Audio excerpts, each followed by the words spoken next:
This program is brought to you by thepodcastfactory.com. When I was first getting started, I was thinking, well, once I'm successful and I've got this great testimonial and this big story of, triumph, then certainly everyone's going to want to, get in business with me. But now, I'm just a newbie and, who wants to get started with me? And, when there's these other, great leaders who have already put millions of dollars on the table. And, nothing could be further from the truth. Hi, my name is Igor Kheifets, and this is The List Building Lifestyle, the only podcast which delivers cutting-edge conversion strategies from the online trenches straight to your earbuds. Download the transcript of today's episode and all future episodes at listbuildinglifestyleshow.com. I also invite you to grab a free copy of the Wealthy List Builder Survival Guide at listbuildinglifestyleshow.com/survival. And now, once again, it's time to claim your list building lifestyle. Welcome back to another edition of the List Building Lifestyle with your host, Igor Kheifets. And today I got my favorite metalhead, my favorite, sales vet online, Mr. John Lavenia. John, how you doing? I'm doing great. I'm your favorite metalhead? That's awesome. Oh, yeah. I don't have any other metalheads, so you're kind of in your own, a league of your own. Okay. It was slim pickings then. All right.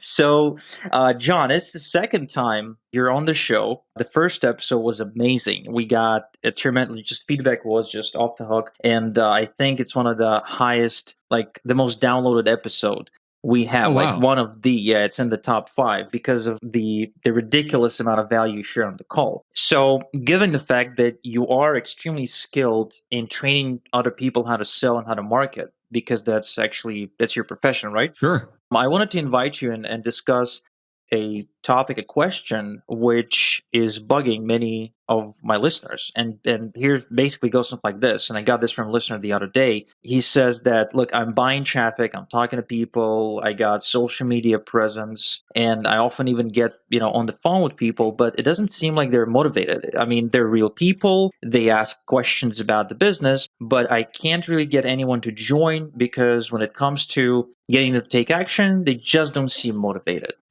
Well, if we could come up with a very systematic way to motivate people that universally worked all the time, we'd all be billionaires, we'd be trillionaires, right? We would have solved every problem of the corporations of the world and of society. I mean, my goodness, if everyone was just motivated, if they only just wanted it like we wanted, if they only just wanted success like we want success. So that's immediately where my brain goes. And so I've sort of pondered that for some time, being in the business of marketing opportunity to people who allegedly want to make more money, right? That's why they respond to the advertisements. That's a great keyword there, allegedly. Yeah, right. Allegedly, or sometimes I throw in purportedly. They purportedly want to participate in some sort of enterprise to increase their financial ability, right? That's why we've connected. They responded to the ad. In fact, I wrote about this in it was more of a pamphlet than a book. It was sort of an ebook called How to Prosper in the New Economy. I wrote this right after my first book in 2008, where I talked about some of the values, the often misunderstood values of the home-based business and network marketing field, which is one where I've operated in for well over a decade. Well, actually a couple of decades, but successful in it for well over a decade. Not in the traditional sense of like multi-level marketing and stuff like that, but more in the top tier direct sales space, which is where I've made millions. But the thing that I noticed was that people would come with their request for more information, and very few people would do anything with the information, regardless of how successful I became. Because when I was first getting started, I was thinking, well, once I'm successful and I've got this great testimonial and this big story of, triumph, then certainly everyone's going to want to, get in business with me. But now, I'm just a newbie and, who wants to get started with me? And, when there's these other, great leaders who have already put millions of dollars on the table. And, nothing could be further from the truth. So here's what I discovered. Number one is that people are either intrinsically motivated by their own goals. In other words, they already have a destination that they've decided for themselves that they want bad enough to get uncomfortable. And in that case, the messenger is someone who can light the path a bit, but still they're already determined for themselves that they're going to walk the path, that they're going to become entrepreneurs, they're going to become successful, and hopefully you can save them some time. And that's why they're looking for, opportunities, because they don't want to have to originate the opportunity. I mean, after all, that's what the entire home business profession was based on, was that you get to wear one hat, which is the hat called marketer, right? You get to man that post. And then other people have done like the product preparation and the legal team and all the logistics that go on behind the scenes, which you don't have an interest or an aptitude for. So we get to be marketers. And quite often, in the space that I performed in, it was sales and marketing, right? So there's a distinction there. And I think a lot of people listening to this right now may identify more with the front end marketing aspect of this. But once we've done the front end marketing, in other words, we've placed advertisements or we've purchased solo ads, or however we're gaining clicks, however we're gaining traffic to the front end of our offer, that's the beginning of the sales conversation. Then the conversation continues with what? Could be a phone call, could be a physical sales meeting, could be videos, email follow-up sequences, etc. That is the sales process. Whether we identify as salespeople or not, we actually are. We're in that business. So make that distinction. But now when it comes to motivating people, here's what I found. If I already had to be like some great leader with some great success story before people started to enroll in my business and participate and do the revenue generating sales, obviously that would cause me to ultimately be successful with those big testimonials. If I had to have the testimonials first, if I had to have the success story first, then I would have never gotten off the ground. No one would ever get off the ground, because no one would ever be able to escape the newbie zone, so to speak. So what I did was I crafted my story. I crafted my reasons why people would want to participate with me prior to me having made any money. And I crafted that based on where I had been and where I'm going. And a lot of this is unspoken, so I don't want to get like mystical or metaphysical with you here. But a lot of this is unspoken, Igor, where I knew for myself that regardless of what this or that prospect did or didn't do, regardless of that, I was going to reach my goals, no matter what. Like I looked at my goals, which I had that self-determined destination, which I mentioned that a lot of people who purportedly want, increase their income, they don't have that destination. They've got maybe a whim or a hope or something. But I had a real goal. I had a real reason to do this. And I wanted it really, really bad. Okay. Because I was miserable, man. I was working a job 80 hours a week. I was having my pay cut 3 times a year. It was not a fun time. And so I had this entrepreneurial drive. And so I knew where I had been, obviously, that we could say is chapter 1 of my story. But then with equal knowledge, listen to the words, with equal knowledge, I knew where I was going. And when I wrote down my goals, nowhere in that goal did it say, if Bob Smith buys my business deal, then I reach the goals. No, Bob Smith was never anywhere on the goal. You get it? It was not personal to the prospect. It was personal to me. And because I developed some vision and some knowingness for what that guaranteed future outcome is for me, it started to shape the way I communicated with people. And those who had ears to hear, which again was the minority, okay, but those who had ears to hear did hear through the words, right, of the email, the video, the hotel meeting, whatever I was doing. Through the words, they heard, here's someone who knows where they're going. Now, I will pose this question to you. Would anyone follow you, any sane person, let me say this, would any sane person follow you or me or your listener or anyone if you didn't have a destination? Probably not. Yeah, because if you don't have a destination, you don't know where you're going, sort of drifting around. And no one really sticks to a person that drifts. Everybody wants to kind of cling to a person that is aggressively or purposefully moving into some sort of a direction. There you go. Right. So certainty sells. We can take this right out of The Science of Getting Rich by Wallace D. Wattles, written in 1910, where he talks about how 2 people engaged in the same business can get completely different results. They're even in the same town, but one gets rich, the other remains poor. Why? Because the person who gets rich does things in a certain way. And to do things in a certain way, you must think in a certain way. What is the key word here? The key word is certain. And the definition that we're looking for here is the absence of doubt, right? That's certainty. So the way of certainty, that is what sells. And when those who did have ears to hear, and they were truly motivated intrinsically, I couldn't motivate them, but they said, oh my goodness, here's somebody who's going somewhere, right? That's leadership. We've got a destination, folks. We're going to walk this path. If you'd like to walk with me, here we go. Right? And those people got on that path. And some of them became fabulously successful. But you see, this whole thing is a sorting process. So obviously we get traffic, we get leads, right? That's the purpose of getting traffic, is to build a list. Hence the list building lifestyle show, which I'm talking on right now. So we've got the list. Now we're cultivating that list. And if you think about a funnel, right? This is the funnel process where you go from the public to your leads, right? To your, let's say, level 1 buyers, or, people who are participating with whatever low ticket offer you may have, and then the ascension model, right? And it gets smaller and smaller. If you look at the funnel, you turn it over, it's like a mountain, right? And the mountains always They always get narrower and narrower at the top, right? Ultimately, you've got at the top of the mountain, you've got people like yourself, and you've got other people who have engaged fully, not only as consumers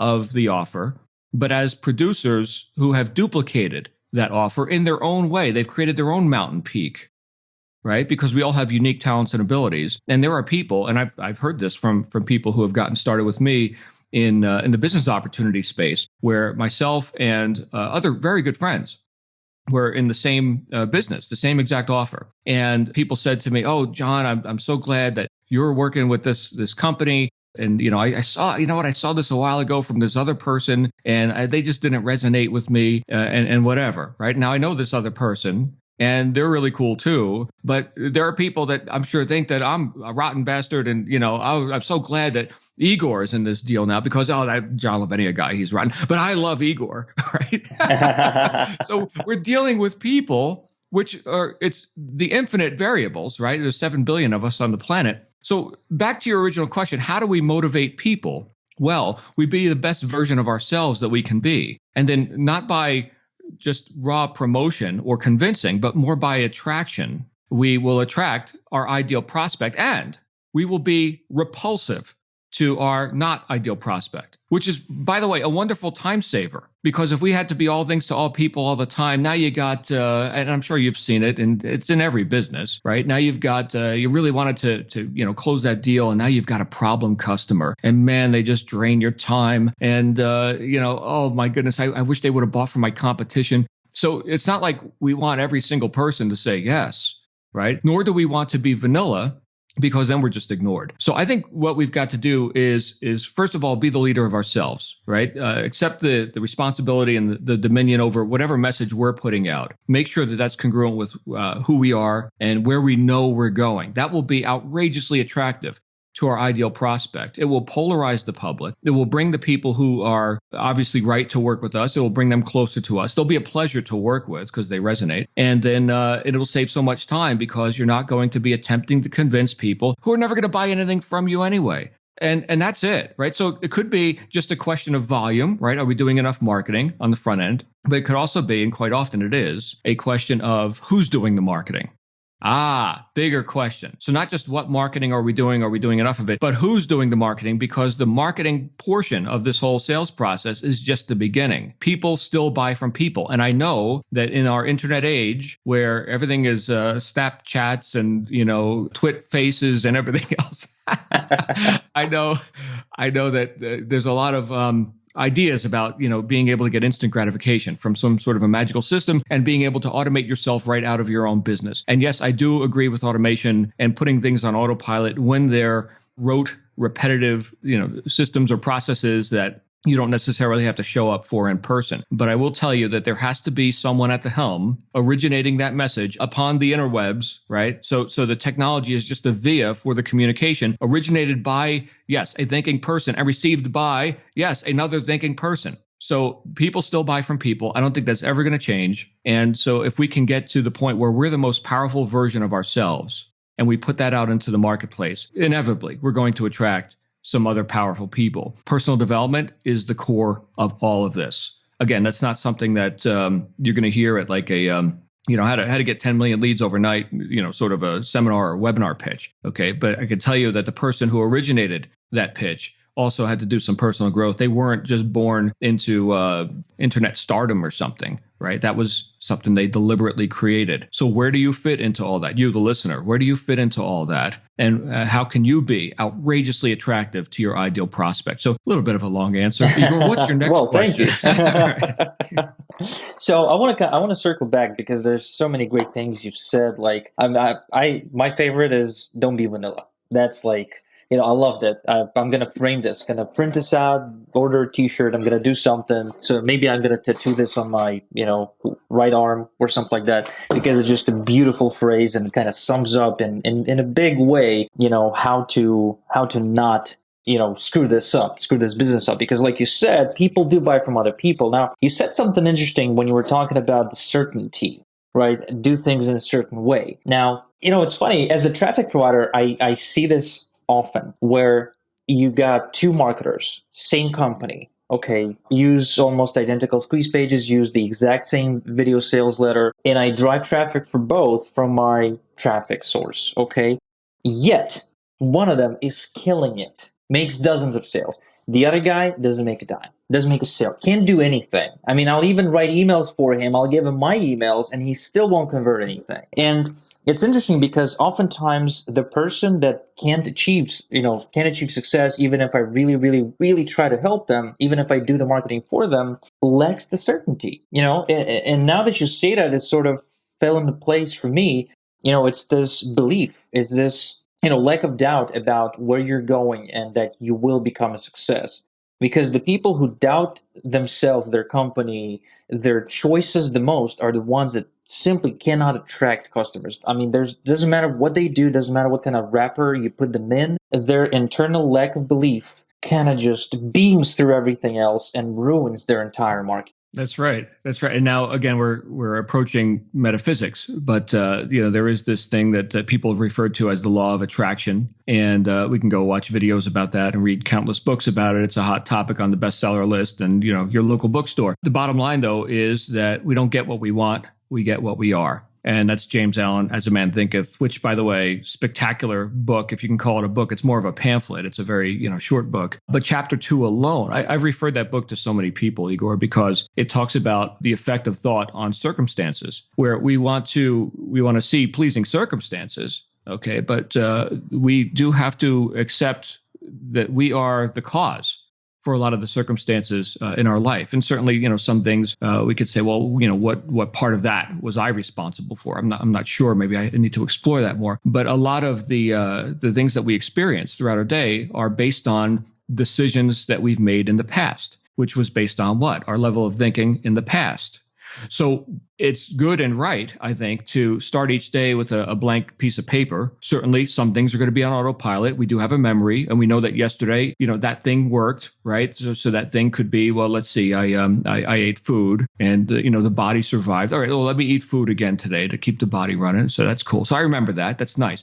But then, as far as like bigger decisions that I have to make, who's making those decisions right now? Can I hit the reset button and can I start each day with a blank piece of paper to the best of my ability, recognizing that yesterday sets no precedent to what I'm about to experience now? Even if I was a miserable failure up to 5 minutes ago, who's the guy right now who's going to operate this business, who's going to originate this communication, who's going to write this email, shoot this video, whatever? Igor, I've made a lot of money with like video marketing. And I'm also into audio and video production. And I don't know if you know that, but not only have I been a metal fan ever since a teenager, and I'm still waiting to grow out of it. I'm 46 now, but I've also been in the business. Yeah.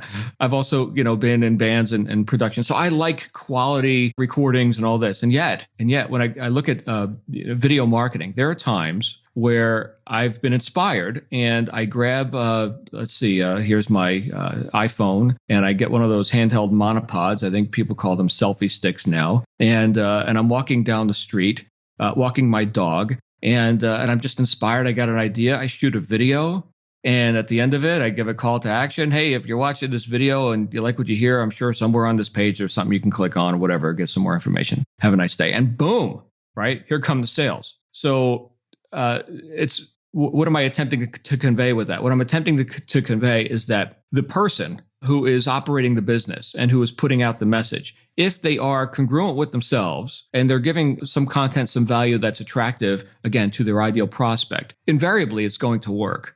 Right? There are people, like I said before, who will be attracted to a personality and repelled by another. That's fine. You got to put yourself out there with that certainty, with that confidence, right? That is unshakable in that where you're going. And that's, again, the only reason why anyone would follow you is because you've got a destination and it's known to you.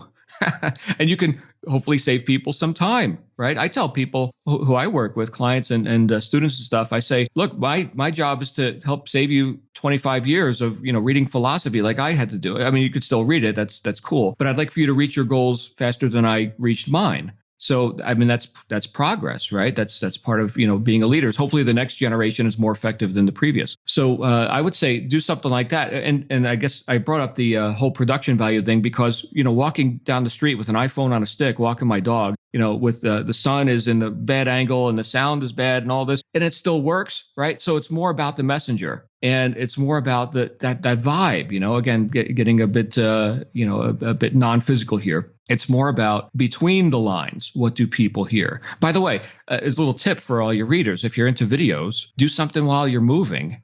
Right. I know some people shoot videos in their car. And in this case, I like to walk my dog when I'm shooting videos. But in both cases, we're seeing what? We're seeing movement. We're seeing a motion picture. People pay money to go see motion pictures. Why? Because people are doing something. It's not just a talking head, right? You can only do so much of that. Typically, a talking head is going to be accompanied by some sales aids, right? Some slides. That's called a webinar. Okay. But if you're shooting a marketing video or something, some follow-up, where you're giving, some of the truths and profundities about life, go walk down the street while you do it. What does that say to the viewer? That says, I'm a doer. Look, I'm moving. See the landscape moving past me? I'm a mover. I'm a doer, right? You didn't have to say, look, folks, I'm a doer. You demonstrated it, right? You're busy. You're successful. I bet if you say I'm a doer, they're going to be like, oh, man. He's vanilla. I'm not going to. Right. Oh, look at me. I'm such a doer as I sit here and talk. But no, look, I'm busy. I'm successful. I got this inspiring idea. I'm going to share it as I do other things in my life. I'm living my life, man. That's attractive. Do you have time to walk your dog? Do you know, Igor, when I first got into this whole industry, I had a situation where I was working, like I said before, 80 hours a week, and I didn't have time to walk my dog. I mean, anybody, some guy with a standard job should have time to go walk his dog. And I like my dog. I want to go walk my dog. And I had no time to do that. That was just more fuel on the fire. So maybe that's why I choose to shoot videos while I walk my dog now, to demonstrate, look at my lifestyle, man. I get to walk my dog. Now, other people, it's, look at the Lamborghini or whatever. That's cool too, right? I've done those videos. I've had the Bentley and the Maserati and all this. Cool, nice, and enticing for people to look at. But something as subtle as, I get to choose my time. And part of what I choose to do is walk my dog down the street and at the same time deliver value to anyone who cares to listen. I think that's just cool. So find ways to create meaning out of this stuff where people quite often, they may be just looking at the surface information, but see what it means to you. In fact, grab a swipe file. This is a beautiful thing. Igor, I'm on your list and I get your emails, which are very well written, by the way. And I sometimes, in fact, I'll read an email not only as a consumer, like here's somebody who wants to make an offer. Okay, that's cool. We all get to be consumers too. But I also read it with a different pair of eyes that says, now, if I was originating this message, how would I say this? Right? What does this mean? How can I morph something like this and grab a line like you liked, where I said, don't be vanilla or you'll be ignored. Okay, that's cool. That's yours now, right? You can say it a different way. You can say it the same way. Say it. Yeah, I mean, you can expect a subject line, don't be vanilla, in your inbox. Good. Just make sure you got all my links in there. But the point is the idea is that we're not just consumers, we're producers, right? And if we're entrepreneurs, then we probably should be producers more often than we're consumers.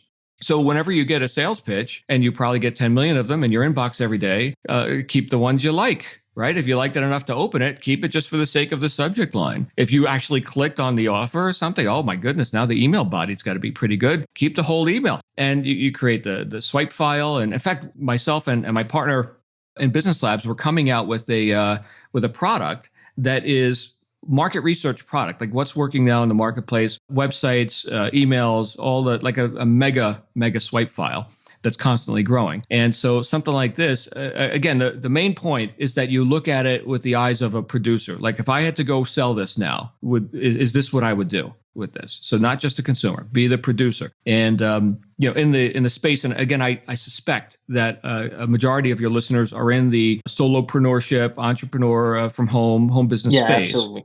Right. So if that's the case, quite often, and this may sound critical or condemnatory, but I think I'm just stating the obvious. Quite often, people come into this space with an employee mindset.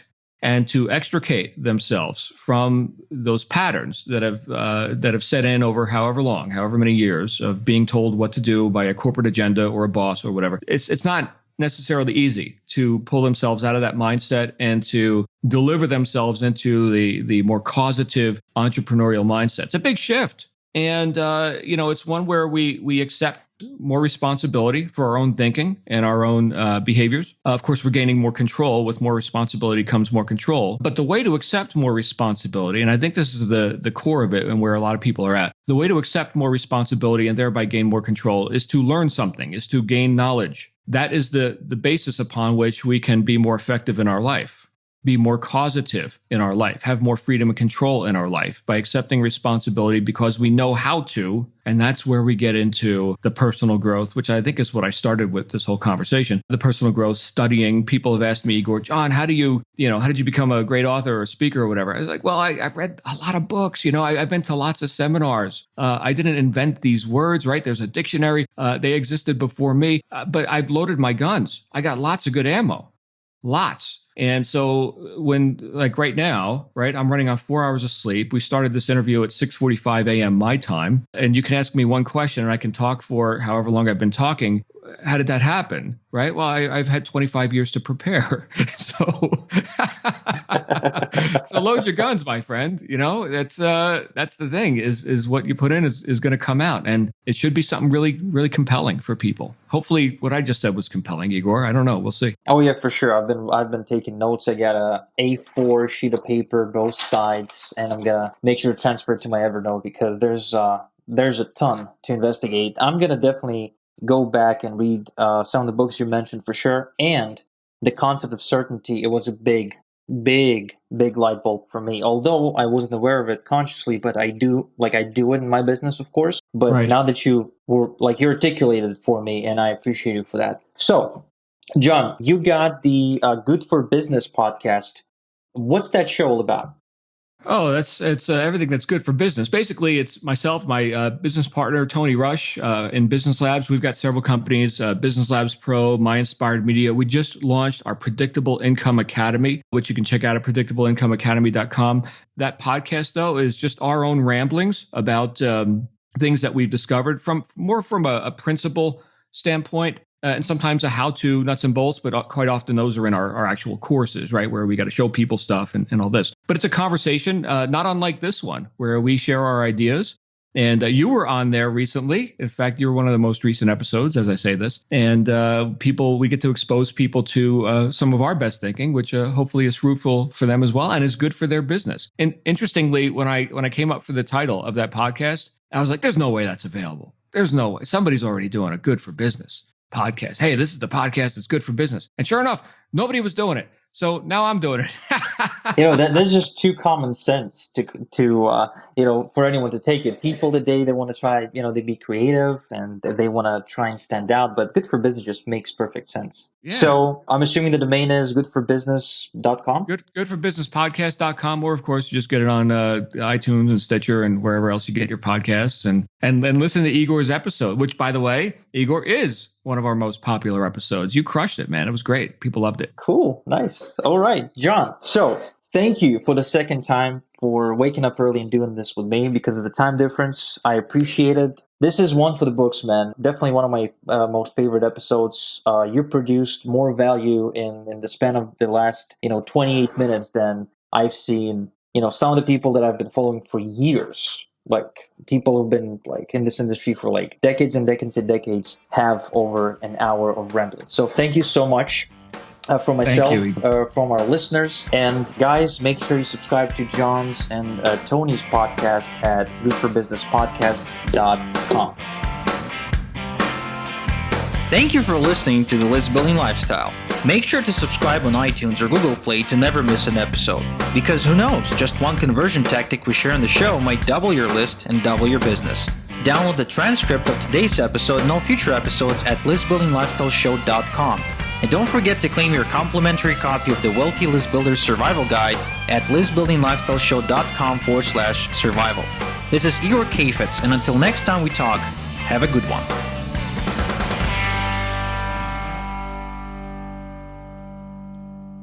This is the podcastfactory.com.